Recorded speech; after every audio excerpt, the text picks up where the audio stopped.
ఘటనకు సంబంధించి మనతో పాటు మాట్లాడడానికి బీసీ నాయకులు ఉన్నారు. చెప్పండి అన్న, ఎంతసేపు ప్రెస్ మీట్ పెట్టి మరి కూడా కోమటిరెడ్డి వెంకటరెడ్డి దీని వెనకాల ఉన్నారంటూ కూడా మాట్లాడండి. ఆ మధ్యలో ఆయనకి ఏం సంబంధం అన్న?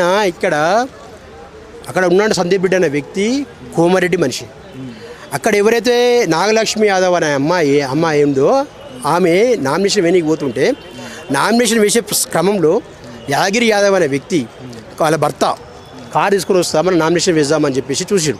అంతలో ఈ వెంకటరెడ్డి మనుషులు ఏం చేశారంటే వాళ్ళ వర్గం గెలవాలనుకుని ఏం చేసిండు, డైరెక్ట్ పోయి కార్లో కిడ్నాప్ చేసి పడేసారు. కిడ్నాప్ చేసి లోకురన్నా దారుణంగా కుట్టి చిత్రహింసలు పెట్టి దాగిపించుకుంటా వెంకటరెడ్డికి ఫోన్ చేసుకుంటే శునకానందం పొందిరట. మరి వెంకటరెడ్డి అనకపోతే ఎవరిని అంటారన్నా? మరి వెంకటరెడ్డికి సంబంధం లేదంటారు కదా. మరి వెంకటరెడ్డి అక్కడ పోయి బిషరత్గా అమ్మాయి తప్పు ఎవడైనా సరే ఆ కొడుకుని లోపలేస్తా అని చెప్పి ఎందుకు పోలేదన్నా? అంటే మీ రెడ్ల ప్రభుత్వం రావాలి, మీ రెడ్ల జాగిరి జాగాలా అని నువ్వు ఇట్లా చేస్తున్నావా? కోమటిరెడ్డి వెంకటరెడ్డి, నువ్వు రాష్ట్రానికి మంత్రివా, నల్గొండ జిల్లా రెడ్ల సంఘానికి అధ్యక్షునివా? నేను అడుగుతున్నా. మరి మర్చిపోయినావా? నువ్వు ప్రమాణం చేసినప్పుడు, ఎమ్మెల్యేగా మంత్రిగా ప్రమాణం చేసినప్పుడు రాగద్వేషాలు లేకుండా అందరి సమానం చూస్తా అని చెప్పిన విషయాన్ని మర్చిపోయినావా వెంకటరెడ్డి అని అడుగుతున్నా. మా అంటే ఇంకా 2 ఏళ్ళు ఉంటావు 3 ఏళ్ళు ఉంటావు, తర్వాత నేను విడేయలే నీకు ఓట్లు. మేము వేస్తలే కదా, మా ఎస్సీ ఎస్టీ బీసీ మైనార్టీలు నిన్ను ఓట్లు వేస్తలే కదా నువ్వు గెలిచేది. అంటే మా మీద నువ్వు దాడులు చేస్తావా? అంటే మమ్మల్ని చంపుకోనికి, మమ్మల్ని దాడులు చేయనీకి అవే నేను గెలిపించింది. ఇంత లత్కు రేషాలు రఫంగేషాలు ఎందుకే? అంటే ఇట్లా అని కాదు, మళ్ళీ వెంకటరెడ్డి అనేటువంటి మీద కూడా అనుమానం రావడానికి కారణం కూడా ఇంకోటి కూడా ఉందన్న. చెరుకు సుధాకర్ రావుడు తెలంగాణ ఉద్యమంలో మొదటి పీడీ యాక్టు పెట్టబడిన బిడ్డ, జైలుకు పోయిన బిడ్డ. ఆయన కూడా గతంలో మీ నుంచేలే సంపుతామని బెదిరించారు. మొన్నటికి మొన్న బీసీ నేత నల్గొండ జిల్లా కైలాష్ నేతకి నల్గొండ జిల్లాలో డీసీసీ అధ్యక్ష పదవి ఇచ్చారు. మరి నీ కళ్ళు మణినాయా? కళ్ళలో నిప్పులు పోసుకున్నావా?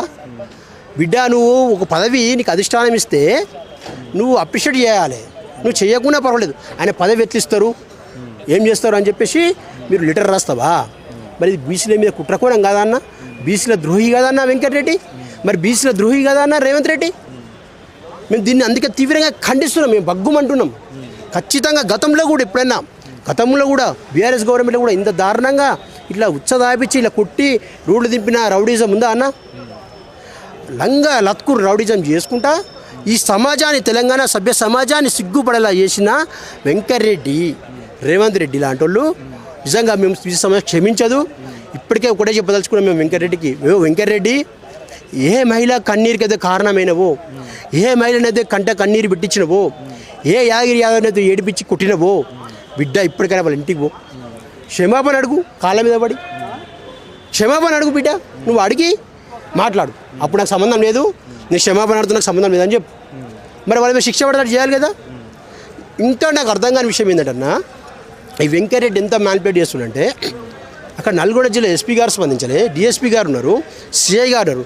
సిఐ రెడ్డే, డిఎస్పీ రెడ్డే, అందరు వాళ్ళ రెడ్డి. మేము ఏం మిషన్ నడుతా అన్నట. అంటే డీజీపీ గారు, రాష్ట్ర డీజీపీ గారు కూడా దీనిపై మరి ఆ వ్యక్తిని లోపల వేయాలా వద్దా? మరి పోలీస్ డిపార్ట్మెంట్ మీద గౌరవం ఉంది, కానీ ఇలాంటి సంఘటనలు జరిగినప్పుడు మీరు స్పందించకపోతే సమాజం ఏమనుకోవాలన్నా?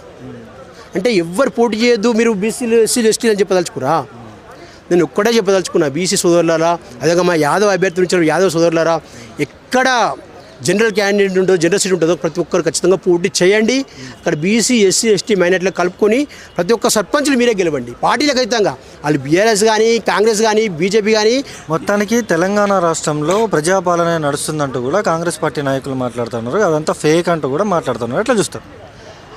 మొత్తానికి కాంగ్రెస్ గవర్నమెంట్లో మసిబుసి మార్కెట్ చేసి రెడ్ల పాలన తప్ప తెలంగాణ సమాజం హర్షించేలా సాగడం లేదు. మొన్నటిదాకా బీసీలకు 40% రిజర్వేషన్ ఇస్తా అని చెప్పారు. మళ్ళీ వాళ్ళే రెడ్డి జాగ్రత్తలు పోయారు, కేసులు వేసారు. మరి నువ్వు అఖిలపక్షాన్ని తీసుకుపోయి ఢిల్లీ తీసుకుపోయి మాట్లాడైపోయావా? మరి నువ్వు పార్లమెంటే పెట్టాల్సింది నువ్వు ఎట్లా అమ్మించినవా? నువ్వు ఏ వర్గానికి తీసుకున్నా, ముదిరాలకు అన్యాయమే, గౌడ్స్కి అన్యాయమే, యాదవులకు అన్యాయమే, రజకులకు అన్యాయమే. మొత్తం ముంచుడేనా ఈ ప్రభుత్వంలో? కనీసం కొంచెమన్నా ఆత్మగౌరవం ఉంటుందన్న మాకు కూడా. ఆ ఆత్మగౌరవాన్ని కూడా దెబ్బతీస్తారన్న మీరు. ఇట్లా బీసీల మీద దాడులు చేసుకుంటూ పోతుంటే ఇంకా వాళ్ళది ఏం పాలన అంటామన్నా?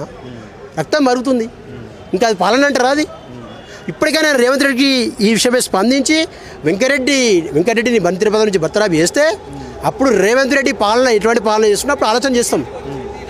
నువ్వు లేదంటే ఆయన దగ్గర పోయి అయ్యో వెంకన్న నువ్వు నేను ఒకటి అనుకున్నావు అనుకో, నువ్వు అలిగేం చేసుకుంటే మా బీసీలు ఎస్సీలు ఎస్టీ మైనార్టీలు మీరు బీసీ దళిత బహుజన వ్యతిరేకులని మేము ముద్ర వేస్తాం. ఖచ్చితంగా నెక్స్ట్ ఎలక్షన్లలో డిపాజిట్ రౌండ్ చేస్తామని చెప్పి ఈ సందర్భంగా మేము హెచ్చరిస్తున్నాం.